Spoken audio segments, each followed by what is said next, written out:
What in particular did you not like about yesterday?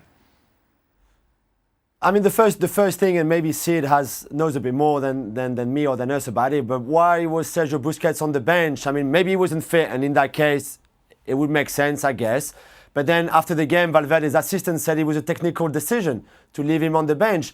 How can you not play Busquets in a game like that? And more importantly, how do you expect or think that Rakitic could do any sort of good job in the holding midfielder role in front of his back four when he can even not pass the ball forwards 5 yards or 10 yards? And I think from that on, for me, the Barca game plan, if there was one, because as I always say, I think Valverde is terrible and he should be out of that club as soon as possible. But they were doomed because Rakitic is just not the player in a game like that as well to be able, like Ali said, to dictate Barcelona's game, even at home, and especially against a team like Real Madrid, who would put a lot of pressure on you with Fede Valverde, for example, and with their midfield, because that's what they've been doing in the last 2 months with Zidane. Sid? Well, look, I mean, you can put the two things together, a little bit what Ali was saying and a bit what Jules is saying there. I don't think this was Barcelona being unwilling to come out from the back and unwilling to play. I think it's much more, as Jules says, being unable to.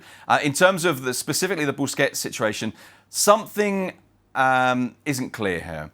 Before the game, Valverde's assistant said, no, this was a technical decision. Afterwards, they admitted that he'd had fever and that he'd originally been put on the team sheet. The first team sheet we got at the Camp Nou had his name on it and not Rakitic's. The second had Rakitic in his place. Now, I assume, I mean, this is an assumption, and we don't know this for sure, that yes, he did have a fever and that he took this decision that before the game, Valverde's assistant perhaps didn't want Real Madrid to know that he was injured, because after all, you've got him, got fever, because after all, you've got him on the bench. You don't want them to think there's any weakness there. And then once you lose Busquets from that deep line position, then truth be told, you've not really got a huge amount of choices. So it kind of has to be Rakitic there. And as Jules says, and I think this is certainly true, Barcelona then have a midfield that's very, very vulnerable to being pressed. Because Rakitic isn't so good at finding a way out from it. All right, Frankie de Jong can do it, but Rakitic isn't so good at that. Sergio Roberto, I think, does it well from deeper, but maybe not less so from a midfield position. And so if you haven't got Busquets and you haven't got Arta, who's currently not available for the team, then it is very, very difficult for them to come through. So in that sense, to respond a little bit to what Ali was saying, I don't think it's so much that Barcelona decided to play counter-attacking, it's just they couldn't find a way out. And so they were essentially going quite long because the only way to beat the press was to go over it a lot of the time. Quickly, Sid, does this make Real Madrid favourites for La Liga? To be honest, I think they probably just about were beforehand, and so now I suppose I would say yes. But you know, it's a long way to go, and you kind of feel like they could both improve from here.